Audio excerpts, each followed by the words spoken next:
like to start today's school community meeting. We are being televised by Westwood Media. Is anyone else interested in videotaping today? Okay, no? So when we start with the Pledge of Allegiance. Pledge allegiance to the flag of the United States of America and to the republic for which it stands, one nation, under God, indivisible, with liberty and justice for all. Great. We're going to start with the superintendent's report. She's going to give an update on the budget process. Great. Thank you. So I just wanted to let the committee know that we had the first meeting of the budget steering committee earlier in the week. So Tony, Lemma, and I attended for the school department. And the first meeting, we established dates for the remainder of the budget process and basically kind of reviewed what the process and the timeline would be. We also reviewed some financial materials that Pam Dukeman brought along. The materials really were things that she gave an hour-long presentation at the last select board meeting. So it was sort of a summary of the materials from that presentation. A change in the process this year, so in the past there was a long-range financial planning committee, and that committee has now been disbanded. The purpose of the committee when it was formed many, many years ago had to do with getting some financial policies in place and whatnot. And so the plan is now to do the conversations that would have happened at that committee at select board meetings. So the first meeting was Pam's overview a couple weeks ago at select board, and there's another select board meeting coming up on November 18th where they're going to have an initial discussion about capital. So I just bring that to your attention because on our agenda tonight, we were going to have an initial discussion about the FY21 capital budget. And when we get to that portion of the agenda, I think that there are some things that we need to talk about so that we can be prepared for the November 18th select board meeting. What was the impetus for that? Is it just fewer meetings? I think that there was some sense last year that there were conversations that happened at long-range financial planning that were great, Duplicate. but it was sort of becoming redundant, Yeah. and it would just be better to have those, first of all, at select board. So, and then internally, we are beginning our budget development process here, so in about a week and a half, we have scheduled a series of meetings with our cost center leaders to talk to them about their budget requests. We're internally doing things like reviewing enrollment numbers.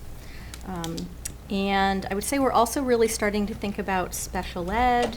We're really having some discussions about, I would say sort of level of risk that we're comfortable with in the budgeting process. And we really we'd like to take a look at some of the out-of-district trends and think about how we're budgeting for tuition. So we'll be talking to you about that when we get further along in the process. Are you feeling that this year's budget, we went way over? Is that why you're? We just, I think that historically we've budgeted our tuitions pretty tightly. We sort of every year have some conversation about what we know, what we anticipate, to what extent are we comfortable kind of rolling the dice and seeing what's happening. And but we're also at the same time kind of noticing some trends that we think maybe we need to start incorporating that into our thinking in the budget process. And perhaps budget a little less tightly in that area. And then just finally, Lem and I will be attending the FinCom meeting on November 12th. They've asked us just to come in and kind of do a 15-minute presentation. They're interested in a building project update, so I think May has plenty to attend. They're interested in hearing about our FY20 capital projects, and then just some initial thinking about FY21. So that's that for budget. And then just secondly, on the superintendent's report, I wanted to mention some upcoming parent programming that we have. So this is just sort of a plug that on November 18th at 7 p.m. at the high school, the school department is partnering with Westwood Cares to present a parent program that's called The Secret Life of Tweens and Teens, which I think could be fascinating. I think it's some parenting strategies is what the program is. And then on December 4th at 7 p.m. also at the high school, the school department is presenting a program called Parenting in the Digital Age, and it's with Elizabeth Englander, who is at Bridgewater at MARC, the Massachusetts Aggression Reduction Center. She's very well known nationally. She's presented here a couple of times, but did a program last year during the day that we got very good feedback from parents, and so we're bringing her back again in the evening, hoping that others can benefit from that program. And that, I believe, is it. Great, for me. thank you. Any questions? Okay, great. So why don't we go to the next section, kind of overall school committee chair and subcommittee liaison updates. The first topic is the building project and community engagement plan. We've had a couple, since the last formal school committee, we've had a couple forums. Be interested in any thoughts or reflections from the committee on those forums. I think they were great. They were really well attended. Our architects were very happy with the attendance, and they've seen a lot of these community forums, and I think they were impressed with the level of interest that the community has in this project. I think that we as a committee got a lot of great feedback from there. I was excited to see how people, have concerns, but also seem to be, there is support, a lot of support for the project. So that was really exciting to see. And I think that, as we had mentioned at the forums, we're in the process of putting together an FAQ for the website. And a lot of those questions are coming out of the forums. In fact, I think the bulk of them are. So I don't know if anyone else has any other thoughts. I thought they were great. I was very happy with them. I was impressed with the way it was organized. Emily, Tony did an excellent job introducing it to everybody, and I thought it worked very well. I think it would be valuable to just look at the frequently asked questions, Yeah. And also maybe through the consultancy architects, maybe things came up at other meetings, they've been at other towns that didn't, but would be a good idea to bring them up, just in case we didn't get some. I think people were very pleased with the feedback they were able to give and what they heard. Any other thoughts? So going forward, I know we have 2 more sessions scheduled. So those are actually going to be visioning sessions, and I should explain a little bit. They're going to be actually 4 to 5 hour sessions where people will come and really participate in the visioning for the school. It's not going to be the same format as like a feedback session. It's really much more interactive with the architects about visioning. So How long did you say they Wait a were? minute, 4 4 to or 5 hour, each session is 4 to 5 hours. Well, not the December evening ones. Are you talking No, I about the think those December are the 16th? December ones. So you think you're going to get people to come for 4 to 5 hours? I mean, so it's going to be open to everyone to come, but and I was talking about this with our OPM, and we can flush it out with him a little bit more. But he, the way these visioning sessions are typically run is they're run 4 to 5 hours. Now, if we think that for the community portion of it, we think it's too long, we can certainly talk to them. You won't get people. But for the most part, that's how they have been run historically. So when you say for the community part, are there other parts? Well, there's a visioning session for the educators and the administrative staff. So But we have 2 sessions for the community. That's the ones I'm talking about. And so I really think that we have to talk to the OPM. And we can, we about absolutely can. 4 But to 5 typically, the hours way is- they run, these visioning sessions run, they're 4 to 5 hours long. Okay. I don't think they'll come. Which I understand for maybe the teachers and Yeah. but I don't know. Well, so I will just add on that, starting on Tuesday, so Yeah. between Tuesday and about mid-December, we have, I think, 7 different visioning sessions scheduled with educators in the district. Okay. So a lot's going to be happening there. The designers are going to be collecting a lot of information from us in the next Right. month. And I do know that we talked with them about December 16th, doing sort of an all-day retreat that would involve both educators and community members, right? But so the ones we have advertised are open sessions. Yeah, the That one evening was more ones. of a targeted Yeah, session. okay. So, but I think, and I was clarifying with them, even these open sessions are going to be these 4 to 5 hour. And they're starting at what time? We haven't, I don't think did we say, Well, Did we set a think time? I'm having to think about this right now because. I thought we just put the date.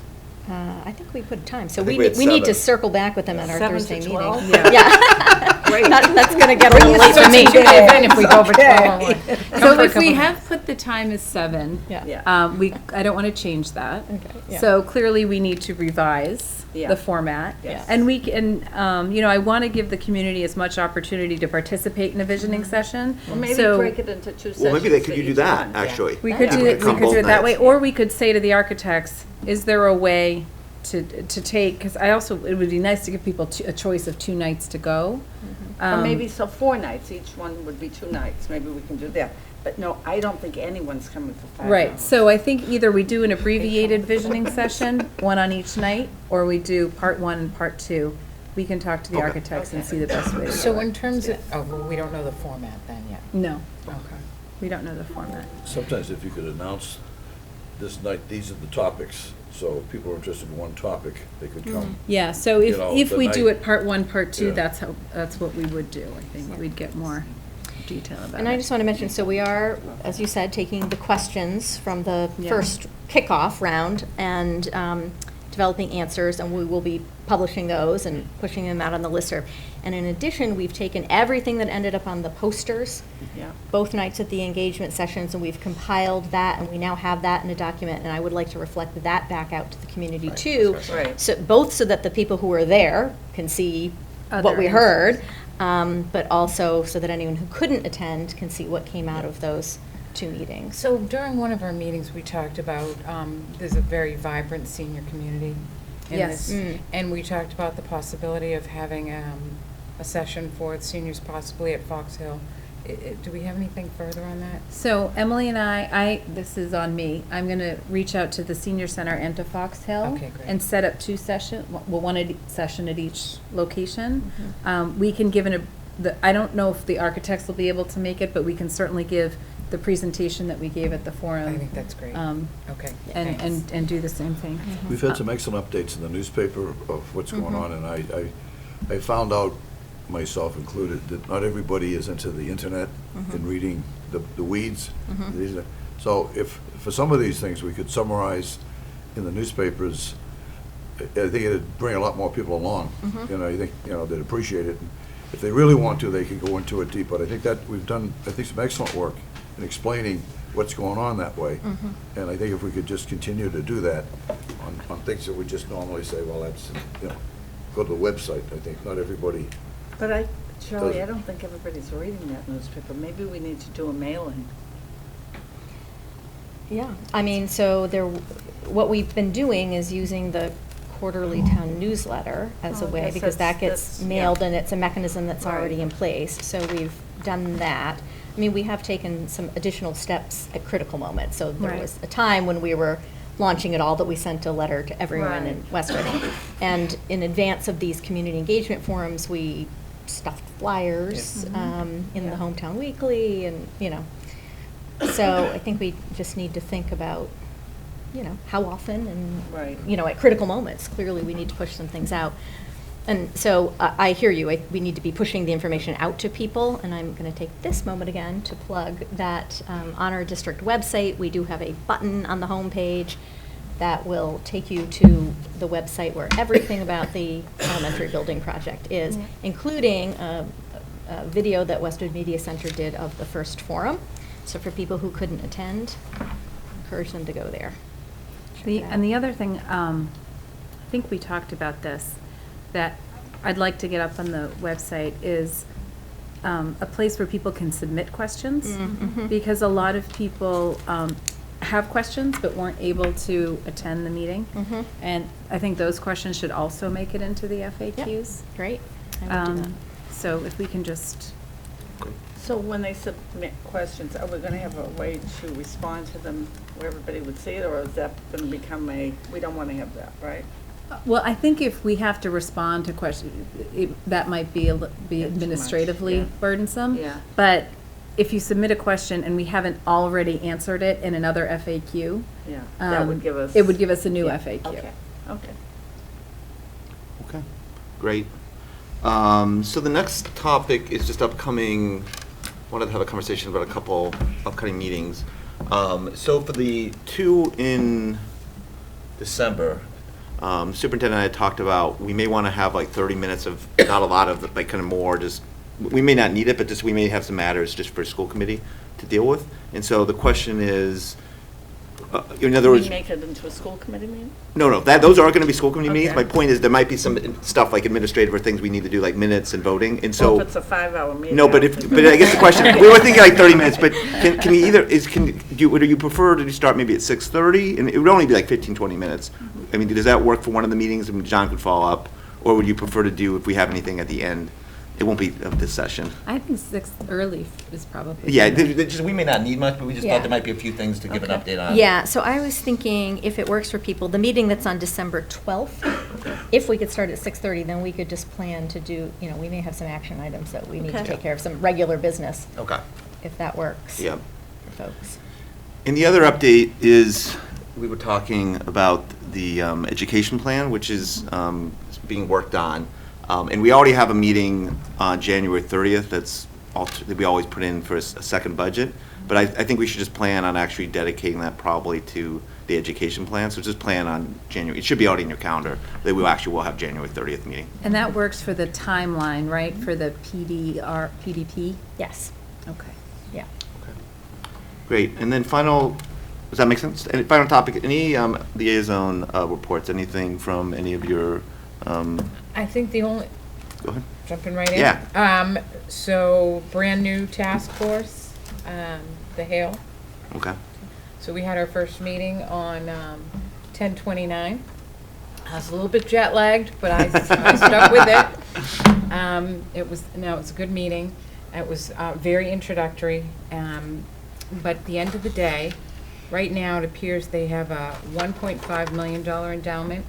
And I think I'm not sure if we've discussed this in this setting, but they are looking, they have a need of $40 million. And they're looking to get $20 million from private philanthropy and $20 million from public funding. It was an interesting meeting. I learned a lot about Hale and the fact that, we share Hale with Dover. And anyway, we're just at the very beginning, and I just wanted to. And how, is there a timeline, or are they just starting this conversation? They're just starting the Okay. conversation. So, and they are well aware, and it came up at the meeting, that we are focused on this building project, and they are aware of that and don't intend to eclipse that. So Okay, great. I think just continue, and I'll keep you informed as to Okay, what's going great. on there. Thank you. Anything else? I just wanted to plug that CPAC has a presentation Monday, I think it's this Monday, the 18th, no, a week from Monday, which is an ADHD parent training session. It's from 6:30 to 9 in the professional development room. They put it on some great programs. This one, is, I'm sure will be just as great as the other ones, but it should be a great program. So that's a week from Monday. Is the Westwood Media Center gonna do that? I don't know. Be worth asking them, because, that's something that then could be Yeah. used over and over. We can have a conversation about For Yeah, people. I think if it would be a cost, I think, so Yeah. that might be up to CPAC whether they want to incur that. Sometimes the discussion is personal things. Yep. Okay, anything else? Go. I was just, I don't mean to be whispering, but I guess sometimes maybe in those sessions that people who attend, if they know that it's going to be taped, that they might not be as open with their concerns. There's ways to maybe have the workshop be taped and have other Okay. sections of the meeting, so we can Just trying to protect balance those. everything out. Yeah. Yeah. Good point. Okay. Good. So we're going to move on to public participation. And so public participation gives the opportunity for members of the public to make a comment. A couple things, please address any comments to me as the chair. Second piece is please state your name and address if you do have a comment. Okay? Are there any comments? Anybody want to participate and have a comment? Yes. Allison Bayer, 90 Willow Street. I was thinking about our students' social and emotional learning needs and physical wellness. and also the committee that's forming regarding the viability and logistics of the school start times. And along that line, I've noticed I have a junior, Graham Bayer, and he this year has the privilege of coming in late if he has a first block that is a free, and he's been using that privilege to sleep primarily. But I have really noticed a significant difference for him with that, especially when it falls midweek.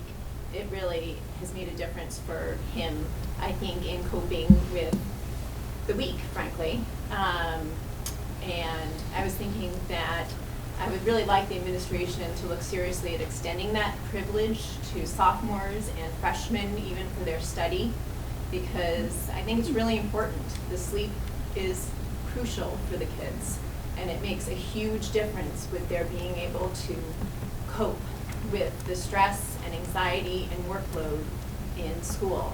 So I think that's an initiative that seems like could happen much more readily than the late start time. And although it's very small, it could make a really big difference, and it also could make a really big difference to the students to show that we're trying.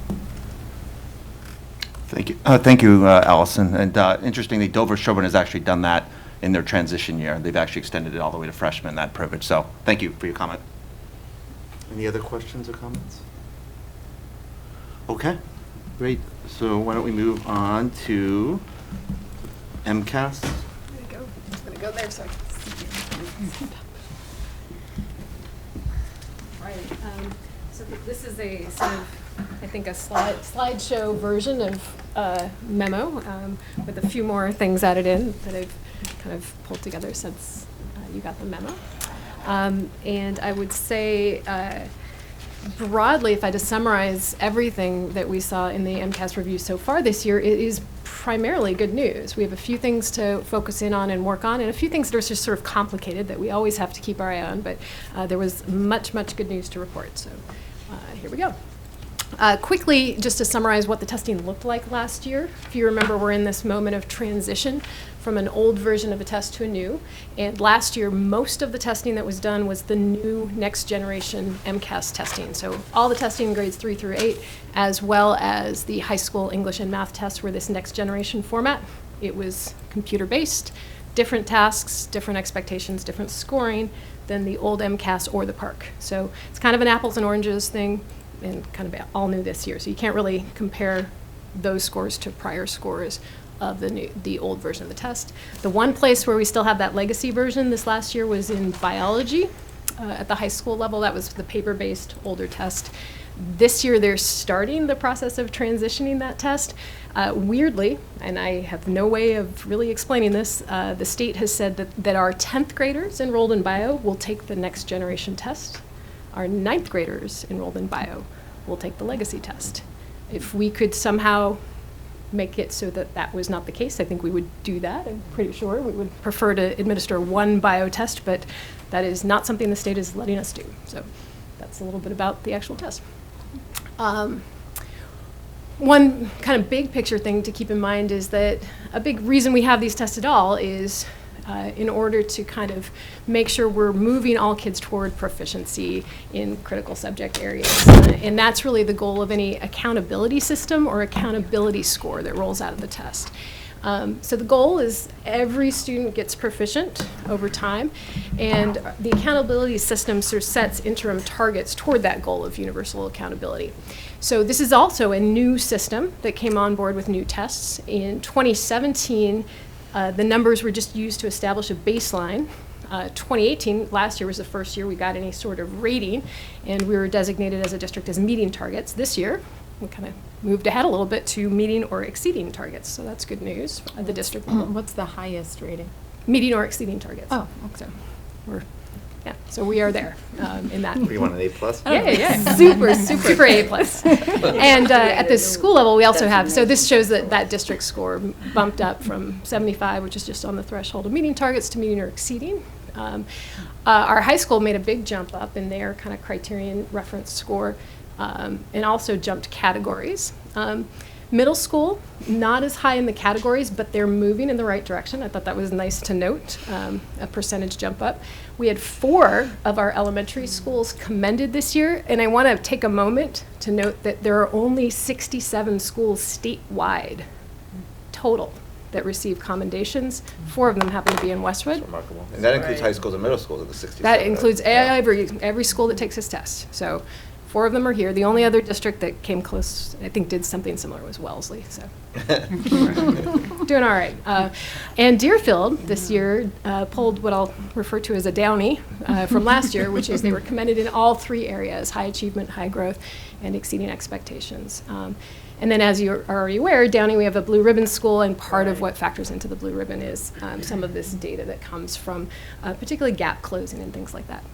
So great news on the accountability front, and even places where we're not where we want to be, we're moving in the right direction, I think is. A lot of what we look at initially when we start doing the review is how do we do compared to other districts? And it's important to look at that in part because, the test varies a little bit from year to year, so sometimes you're going to see fluctuation between 7th graders one year and 7th graders another year. But if you look at those scores in the context of other districts that we are either much like or we would like to compare ourselves to, it gives us a sense of context. I changed up the focus a little bit just based on feedback from you all last year. Some of the FinCom comps that we've used in the past, I think people here had pointed out, are not really necessarily comps we want to aspire to in sort of a high performance sense. So I swapped some of those out. So you'll see like Lexington's on the list now. We put them in the mix. Dover Sherburne is in there. So those are things we're looking at as just high performing districts that we want to sort of aspire to do just as well as. Okay. The lower group are the DART comps. So the Department of Ed identifies these. They change a little bit year to year, but these are the districts that the state says are the most similar to Westwood when it comes to total enrollment, to the configuration of our schools, and to something they call special populations. So essentially it probably means our subgroups are similar in size. So when we look at kind of breakdowns of different subgroups of kids, we're looking at kind of similar populations, okay? So those are the DART districts. So I put all those together in the mix this year. And we had some really nice news. The metric we use when we look at comp districts is how many kids are meeting expectations plus how many kids are exceeding expectations. So the percentages in both of those categories, because that's essentially what this test is about. It's about getting everybody to be able to meet expectations. And when you look at all that comp data together, Westwood was sort of in the top echelon, I guess, of these different districts in many, many tests in English, math, and in science. And just because it's fun, I'm going to show you those. They're bigger here than they are in your memo. They're tiny. John made them really small. I'm sorry about that. So here, and I've just circled Westwood. This is English grade 3.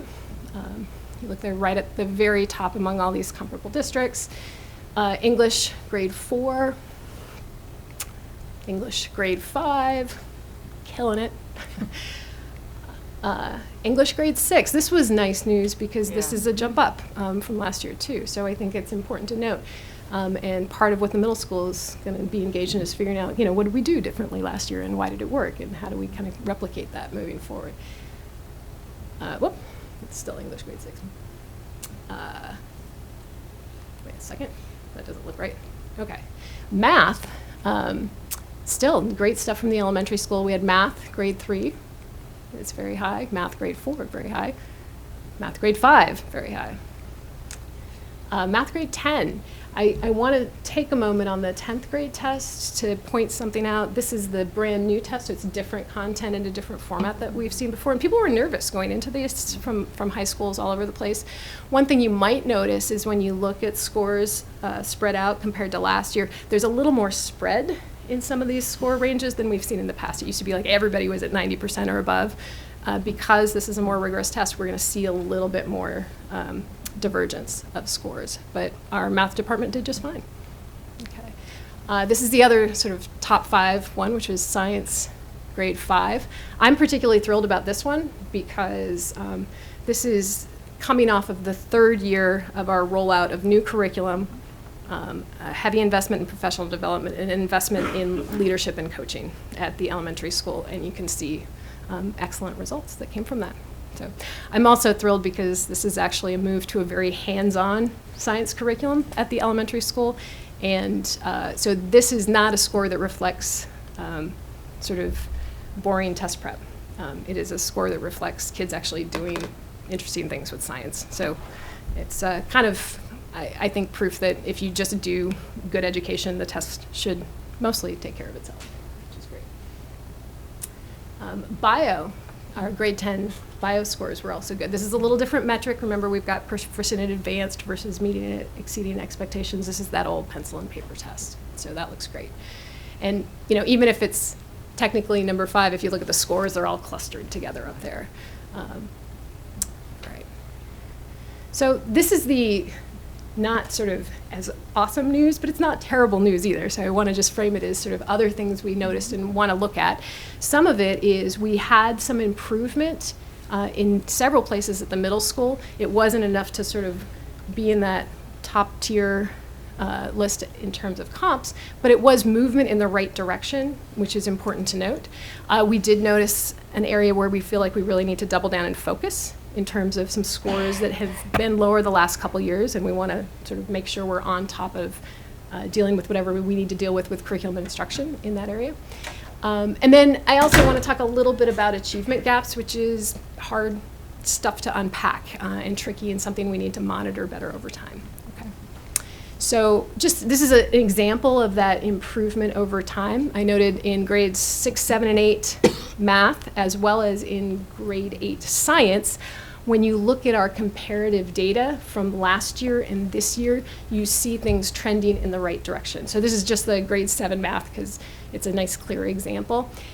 Looking at 2018, on the one side there, you see Westwood is kind of further back and in almost 20 points. It's like 18 percentage points behind the sort of top scoring school in terms of that meeting or exceeding expectations total.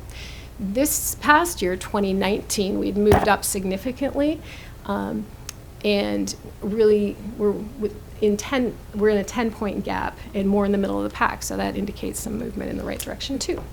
But some of these are different towns. They are right? different comps, right? So the comps change a little bit year to year because the DART comps shift. They recalibrate every year. And then, like I said, I ditched some of the ones from last year that you all felt like weren't. Is it possible to get the 2018 data? Yeah, I could do that. So that the slides. It might be even more dramatic in that sense Right. if you I think look that at those would be exact same scores, because we'd have to look at like Duxbury, Canton, Grafton. I think we would look even better in that sense. So, but these are sort of truer comps for this year, I guess, is what I was going for.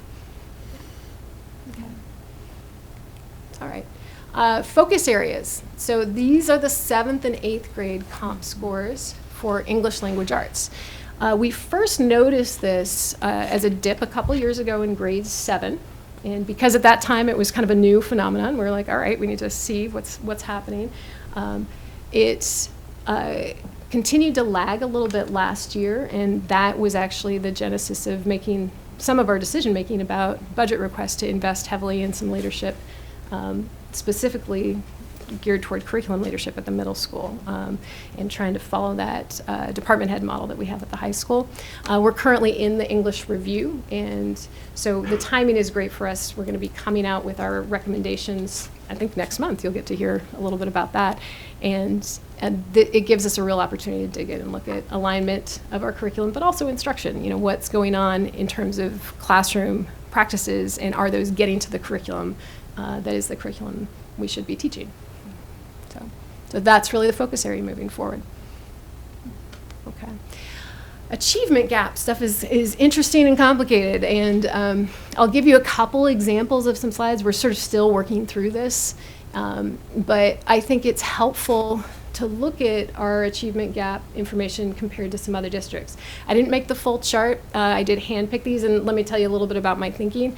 I picked out a few high-performing districts that have really very intentionally targeted gap closing, and those districts are Lexington and Wayland. Dover Sherburne has also recently started taking this on very intentionally and seriously.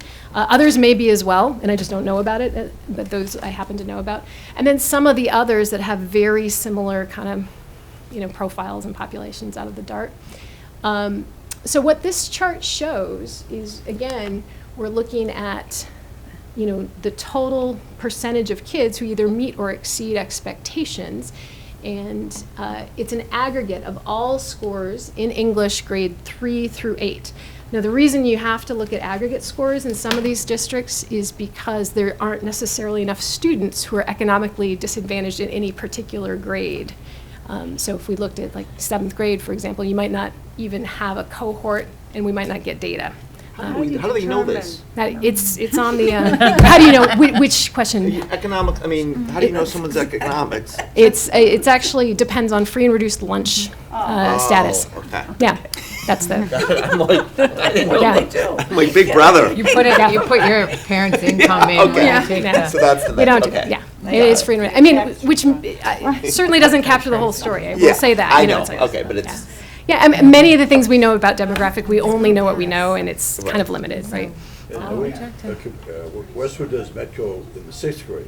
Starting in grade Are 6. these other schools start in the 6th, or they start in the? second? Not all of these schools are METCO districts. Ken? What's going on? Yeah.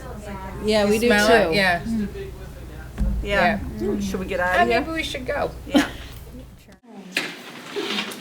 I think we've now got full screen. Great, thank you. I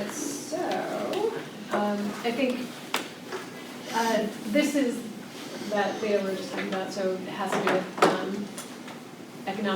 economically disadvantaged versus non-economically disadvantaged. So, it's one small snapshot of data that does show, if you look at the delta is the red number that I put below, right? So that's the difference between those two groups. So that really is the gap number. And Westwood is right in the mix in this in terms of our students who are not economically disadvantaged. For our students who are economically disadvantaged, we're actually doing better than some very high-performing towns. Do you know what the N is on these, like for Westwood? It's a great question. We looked at us versus Dover. So I'm thinking Dover. Yeah, we Oh, okay. What did you ask? The N? The sample size. size. Oh, okay. I couldn't hear you. 6.5%, I think, is what Okay. we just discovered of this number. Dover's smaller, it's 3.5%. Yeah. And that's, that is part of the word of caution is that because these are small samples, that these numbers can shift pretty volatily from year to year. One number that doesn't tend to shift a lot from year to year, and this is something I put up because Charlie's asked about it in the past, is our gap around students with disabilities. Okay, this is an interesting data set. I pulled just 8th grade science because that's an area we're really kind of focused on and looking at.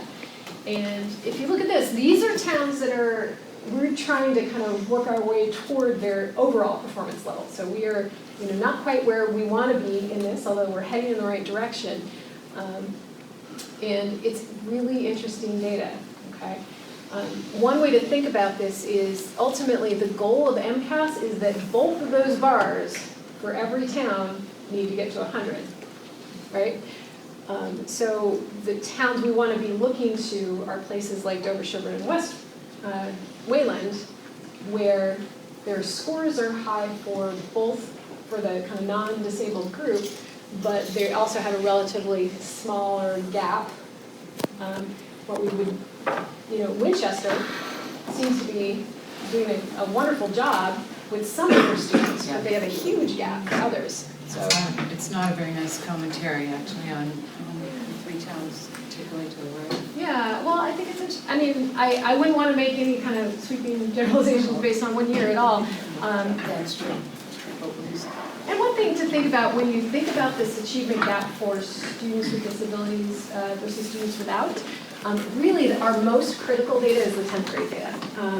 That is the test that is the gatekeeping test. It's the test that we're really working hard to make sure our students can achieve proficiency or achieve expectations, because that opens doors for them for the future. So, so when we do kind of a deeper dive, we will probably look at that data in most depth when we look at 10th grade. So that's a little glimpse of some of the types of things we look at when we look at achievement gap data. The other opportunity, I think, is, this is just everything, but Yeah. what's this gap look like for science or math? And what towns seem to be doing better? And what can be learned from those towns? Do they have a special teacher or some creative way of dealing with certain types of disabled kids? And so I think there's wonderful opportunity to learn from this on, you know, who might share with us, you know, what they figured out, particularly when you see maybe a few stand out. I was most interested in the gap back when it was science and technology. It was what a massive difference, and I think maybe, is anybody doing better? That's, I think, the great challenge here. Well, this is part of how we answer that question. So I would say a couple places are. We can definitely look to them. Okay, so just to wrap up and thinking about kind of what's next, you know, we've pulled together district-wide data teams to do some look at these big picture trends, looking at achievement over time, looking at kind of what we look like compared to other schools, looking at gaps. But there's also a lot of work going on at the school level where people are looking at specifically how do we do in different parts of the curriculum, and that's where that school level becomes very important. And particularly we want to really focus in on English, language arts, and 7th and 8th grade. We'll continue to monitor and track our subgroup data. And I'm also happy to kind of look at anything else that you like, or bring anything else forward that you'd like us to see. And finally, I think one of the most important reasons to have this assessment is it helps us identify individual students who might need additional intervention or support. So that is part of what the principals use it for, and that's what we'll be doing. Any questions?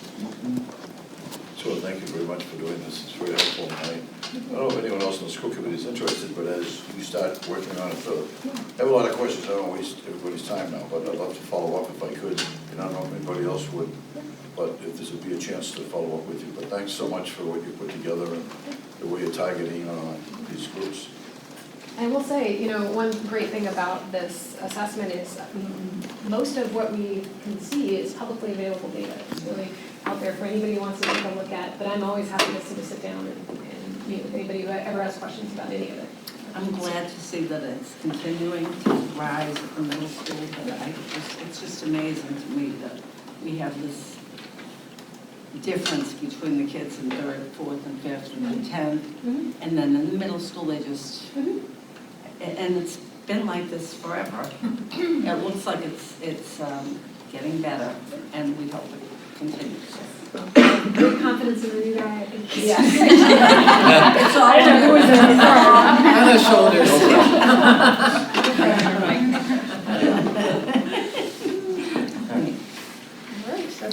Good. So next agenda item is the fiscal year 2021 capital budget.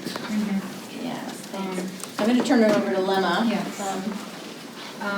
So I have linked in your agendas today draft preparation of the FY21 capital budget request, as well as a 5-year look ahead at our fiscal capital needs. And so there's a summary table there that provides the numbers.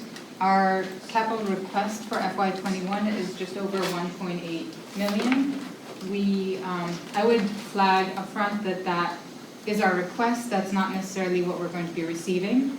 And historically, we are, especially in the recent years, the town's investment in capital has been increasing. So we've gotten more than what we had in prior years. So there's been improvement there, but we never get everything that we request. So that's one thing up front to flag. There are a few things in the numbers that I'd like to highlight. One of them is roofing. That's an area where we make an intentional attempt to request funds to build up a bank so that when we do have an immediate roofing need or need to make some preventive maintenance investments, since this is a high cost item, we try to reserve the funds by requesting them over multiple years and building up that reserve. So you see that in the roofing numbers. There's also a similar attempt in technology, and this is a change in practice because I can see that in the next few years, specifically in 2023 or 24, we will be needing a network upgrade. We had one in 2017, and it's just something that has to happen every 6 or 7 years. So with that anticipation, I've started to build in the funds that we will need to budget for that network upgrade, in the hopes that we might receive them and then we can be ready for it at the time when it occurs. What's also built into the technology request is also the replacement of Chromebooks, teacher laptops, and other special projects that we might take on, like there might be a classroom lab of computers that we need to update. So we have a specific schedule for replacement of Chromebooks. For student Chromebooks, every 3.5 years. For faculties, every 5 years for their laptops. And so with that schedule, we've built those numbers in across the next 5 years, looking to what we need every year to continue to meet our plans. That's our technology budget. And then the final thing that I would flag is a request for investments in our vehicles. We've requested $50,000 in FY21, and then there are 2 other requests for $40,000 each in the next 5 years. Those are important because our vehicles have been aging. So our oldest is 14 years old now, and we just want to start to put aside those funds and start to replace them in a graduated way so that it doesn't sneak up on us and we start to have more needs for repairs mid-year. So those are 3 important call-outs in the numbers. The rest is largely steady and reflects what we've typically requested to the town, and we anticipate kind of a similar allocation to what we had last year, which was just over $1 million, so somewhere between there and the number that we've requested. That's our annual capital. Now, in scenarios where we do have needs that exceed these requests, we've also gone to the town with a request for capital. And you may remember that the town has funded an investment in HVAC repairs, a capital project at the middle school that we're in the midst of right now. They've also invested in a new elevator at the middle school, and they've invested in security updates for our buildings. So all 3 of those have been other capital items, and we have an opportunity this year to make an additional capital request through that avenue. Emily was mentioning the select board will be hearing those requests from the municipal departments in the next meeting in November, and then they might hear them from us in December. So we're looking for input there. What I see as immediate opportunities are phase 2 of the middle school HVAC project, because I've looked to that and we are midway through the work. We have the funding to complete much of it, but not to complete all of it.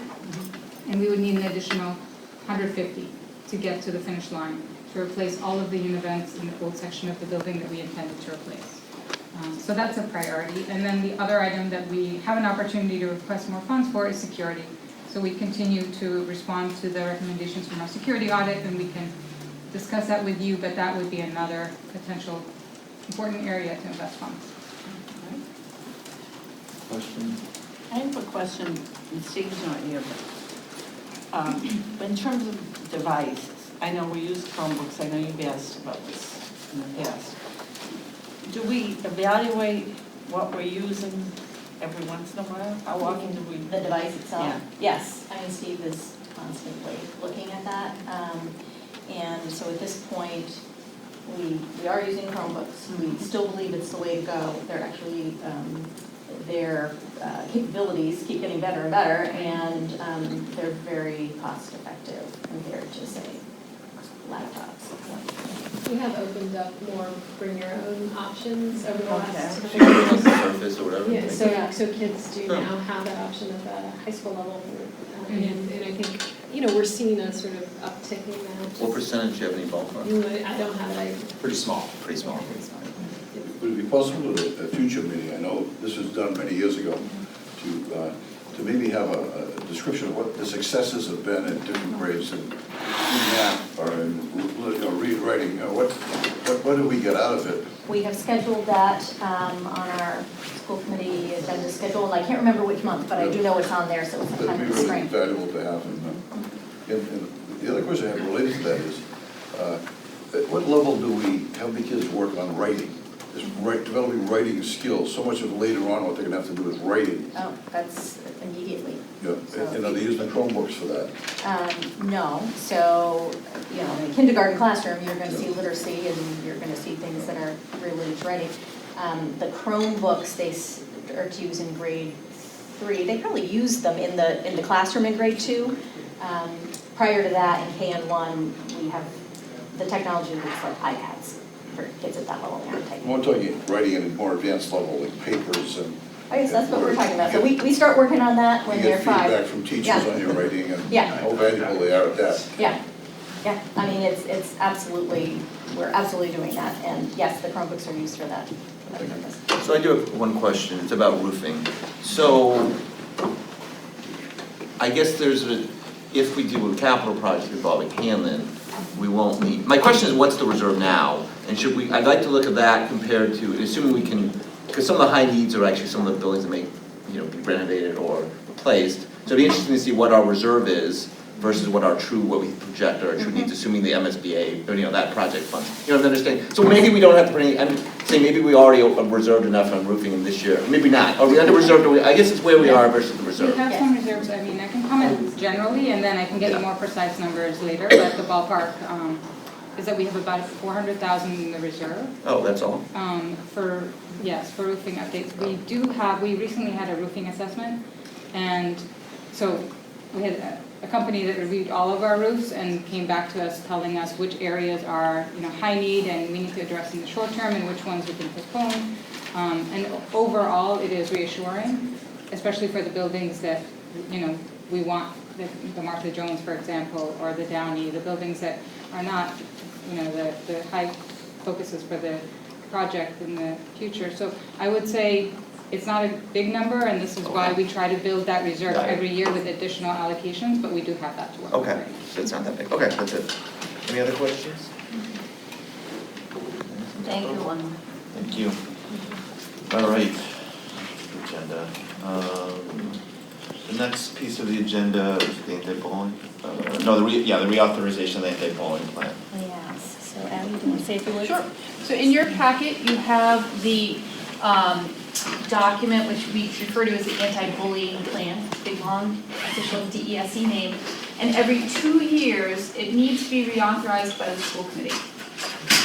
The document that you have is fully compliant with all of the parts that must be in it from the DESE, so we know that. However, my recommendation to you would be to open it up for the next month and have it sit as an open document in the event that you receive feedback from the community about the document. And what we would do is we'd send it out to the community and encourage people to give people feedback on the document. And that way we would have a capacity to know that we have a technically sound document, but that it's also had input. And that is both the letter and the spirit of the law. So if you're up for that, that would be my request to you. And I think it can only make it a better document. You can add things to it as long as you have the foundation that's required. Does that make sense? Yeah, it makes sense. Do Okay. you need a motion or anything to do that? I don't think so. My perspective is if you support that approach, we will take it. Great. Okay. All right, thank you. Sometimes it might be helpful just to give us feedback on how much of an issue is this? What grades, what techniques, just for our own information, it might be helpful just to. Sure. And are there issues there that you have that you need help with solving that, is an impasse? But it'd be valuable just for us to learn more about what's really happening out there. Happening. And how has it changed, if it has changed? And what are the obstacles? Yes, and actually, you're making me think, Charlie, so it might be nice in the next month, if we collected anything, you could share that. Yep. Thank you. Okay. Great. Now we have, go to policy reviews. We have 2 policy reviews. The second reading of the international out-of-country field trips and the first reading of the physical exam and public health screening of students. So at our last meeting, we had the first reading of the international field trips policy, and there was a question. They said they would take that to the attorney. They did. So the question pertained to section D4, had to do with query checks for bus drivers.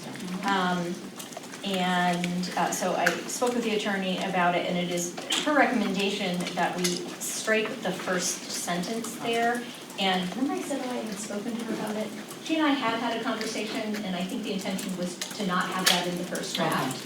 And I circled back, and that was correct. So we're in agreement that having that in the policy, it simply isn't realistic in terms of, you know, what could actually be implemented overseas.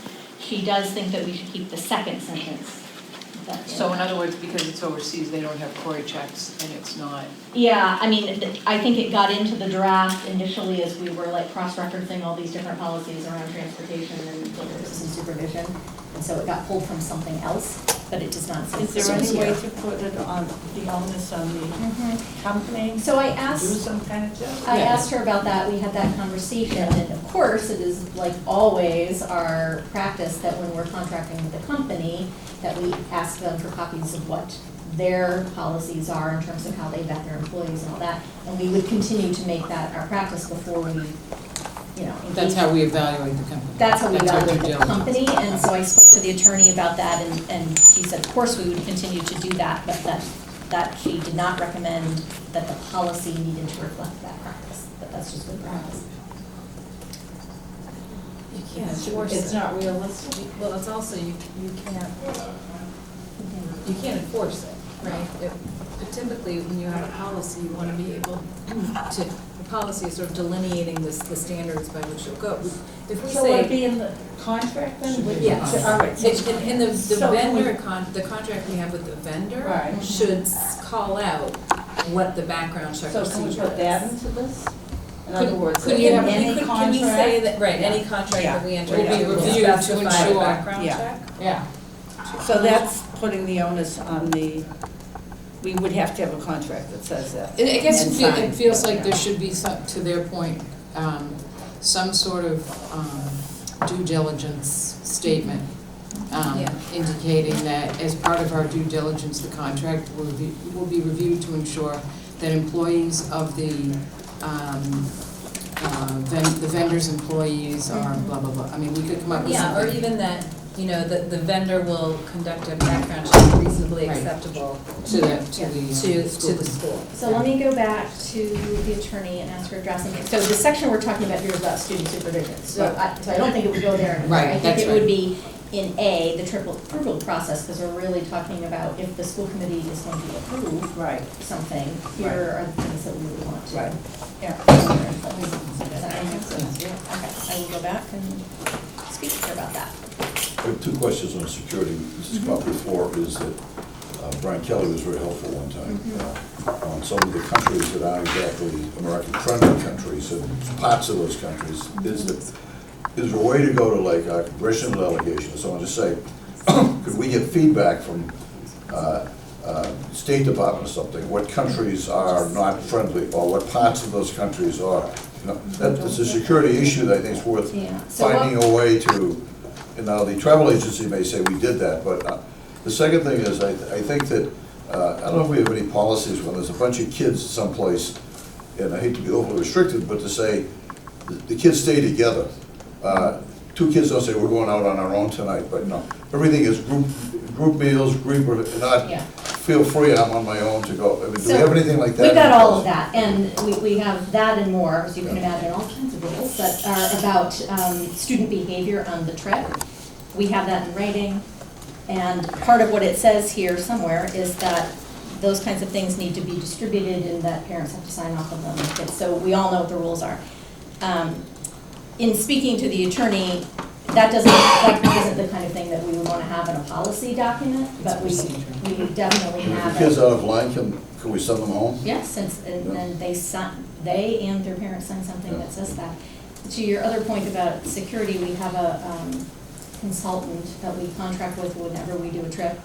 I can't remember the name of the outfit. Global Securities. And so we have them do a assessment, a safety assessment of the location, literally down to every place that they're gonna go see, and he provides a written report, and we take a look at that before they go. All right, so I'll go back to the attorney, come back to you. It's really Yeah. just a general statement. Yeah. I mean, this is like, to your point that you just made too, this is this is policy, it's not procedural, so, but just a general, some sort of due diligence statement would be. That would be agreed upon. Yeah. Well, and this, this is the first time, we're writing this one from scratch, right? So we want to make sure we get this. Well, the public health screening piece, Yeah. I'm not sure if we've done this before, but the town is offering free flu shots, free, you don't have to have health insurance to get them, the Covey Street and so an announcement to parents, recommend if you haven't done it, the town's giving them out free on the 14th of November, 4 to 6 up there. And it'd be worth maybe, the parents know about it. If we can have it, fewer kids with the flu, it might be worth telling them about it. Yeah, I can see if principals can put that in a newsletter. So we're moving on to the next policy? Okay. Yes. So this is, basically what we've done is we had said earlier in the year that based on some feedback we got, we wanted to change the way we were doing some of our screenings, which prompted us to look at this policy. And then when we took a look at it, we thought, there are lots of things we want to look at here. So you can see there are a lot of highlighted changes for your consideration. And we think that what we have here accurately reflects what we're currently doing and clarifies how we're going to go about some of those things. So my only concern is it says parents will be notified in advance, via a variety of outreach methods. I think for something like a screening, it should be a letter sent home. And I know that's one of the examples, but just putting it on but this is the way I'm reading this, it's like we could put it in a school newsletter, or we could put it on a website, or, I think for some, like if my kid's gonna go in and have the postural screening, I'd like to get a letter saying when that's gonna occur and what the procedure is. So I think the language right here is a little too loose from my perspective. So would you suggest that they send that home in their backpack or mail it to them? Letter, email. Mail, right? I think Well, mail. Oh, okay. You mean Well, like, I don't know. yeah. I mean, I just think it needs to be more direct than putting it on the website or in a newsletter. I'm going to second that because we've had 2 issues in 3 years on this one, and I don't want to have this happen in the 4th year, the 3rd year. Okay, well, we can think On about that that. one, it's just, Could we've had we issues include 2 out of it? the last 3 years. I hear you. So could we, for instance, one way we've done it before is when we've sent like a summer letter to parents, we've included it in the past there, saying this is coming up. That wouldn't work anymore because of the timing, right? But, so I'm just thinking how this would work. So a discrete letter. Be a that we would- discrete letter. Yeah. Yep, so you Okay. you could revise that language to read something like, a letter to parents and multiple other means. Yes. So Okay. the definitive letter stands alone in the language, is what you're talking about, right? Yeah. Yep. Mhm. And the letter, should specify when and what the procedure is. Specifically when? Not like generally?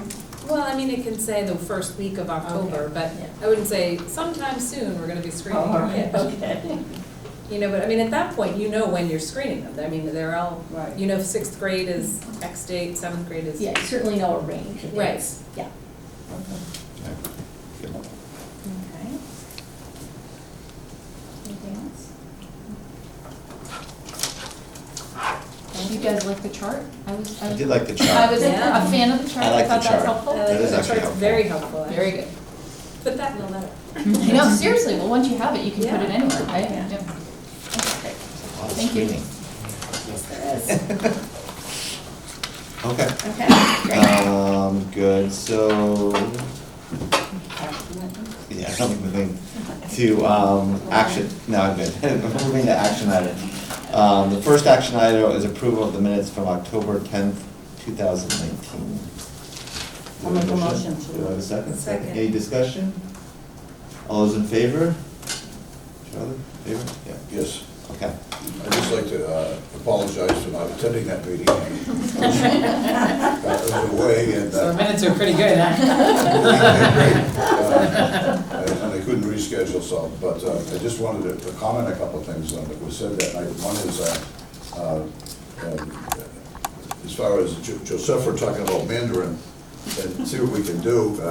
I think that's a great idea. We keep plugging away, and on Sundays, we have the Chinese school here, and I don't know if we have any opportunities to do something with them and bring it over to our curriculum, but I think it's a wonderful investment for kids. And Mayor's comment about, extending the coding, if we can work that in, I think both of those I strongly support. And I also want to thank earlier today, looking at the discrepancy between the special eds and some of the different things. I also just, I think it'd be helpful at some time to see if we can get our athletic director to give us an update on that, the 3 monstrous ice skating rinks that are going on down University Ave, and are there opportunities there for us in our high school girls and boys hockey teams, et cetera, to access them? Norwood is very much into it right now, but I think that's something that could help our athletic program at some time. And I think, what are we involved? Will we have an opportunity? So that's just more of a question that I have. I'd like to have followed up. And I also just have an interest in what you handed out tonight, this the new curriculum on civics and civic engagement projects. And it mentioned somehow there's something that's a guidance on setting these projects up. And if we maybe had a copy of what those look like, to see what we're doing the first year, the second year, what other towns are doing, because that could be a wonderful opportunity and also, a huge mess if depending on how things go. Just to jump in for a second, not to take up a lot of time, but in terms of the skating club of Boston is putting that huge 3 rinks. complex, and yes, and it's intended, my understanding is it's intended to become a world-class figure skating Training center. as well as to bring in competitions and so on and so forth. 2 of the rinks are for sure designated only figure skating, to my knowledge, and the third one for hockey. But just to give you, I don't know if you knew that, but I have some background on that. So we're gonna have a hockey ring in town, that's great. Well, it's not in town, and apparently there's a line to get to that third one. Oh, I believe that our athletic director has already had some Yes, discussions conversation. about this, and Yeah. so I can get some factual information and bring that. That'd be great, thank you. All right, one other point, the Saturday night, the Diwali celebration, one of the stars of the show has been Sean in the past. He's not going to make it this year. But He's not attending this year, and He's unfortunately was the probably star of, but it's Mr. Redmond open is. for people interested in celebrating the Indian New Year. Yeah. And the people come from all over. It's a wonderful evening of dancing, music, food. And if you've never done it, you're welcome to come to the Saturday. Great event. Great, so we'll move on to the next action item. The approval of the minutes from October 23rd, 2019. So moved. Second. Any discussion? All those in favor? Aye, great, unanimous. So the next one, I think the protocol for subcommittees is the 2 people on the subcommittee. The next one is the approval of the solar panel subcommittee minutes of June 6, 2019. I think the protocol is you two approve it, and then I think the full committee approves it, I think is the protocol. Oh, okay, so I'll make motion. I think so. I'm gonna second it, and then Okay. together we're. That's what John is for, Okay. okay. I'm just trying to, all right, 2 I'll vote on that. Now I think, do I have a motion for the full committee approval of those minutes? All right, I'll make a motion for the full. Any discussion? All those in favor? I'm not really sure what just happened. I don't know. This was, I think, the protocol. You guys had to approve your minutes first, and then we had to. Yeah. Oh, okay, Approved. I get you. Next is to vote We have to approval. Yes. approve the ADA mission, ADAA goals, ADAB core values. Yes, so this is the 3rd reading of Okay. those 3 policies, and so unless there's any further discussion, I think we're ready to. I'll Do make we a have to motion. waive the reading? We can. This is the, we waive the actual reading and then. Third reading. So you want a Make a motion? motion. Okay. I'll motion. move to waive the third. Second. Okay. Any discussion on that? All those in favor? Unanimous. Now I need a motion to approve. So moved. Second. Any discussion? Great. All those in favor? Aye. Good, before we get to the next one, maybe just a point of order, it'd be interesting, I know there was a survey that went out, and we don't need to talk about it now, it'd be interesting maybe just to distribute it in our packet next, at some point, what that survey was. There was a survey done about the middle school trip. Yeah. But I don't think we need to talk about it now, but it'd be interesting maybe to see some of that data. The results? Yeah. But is there a motion to approve the middle school grade, 8th grade trip to Washington DC? So, Go ahead. am I allowed to vote if my son's going on it? Yes. Yeah, okay.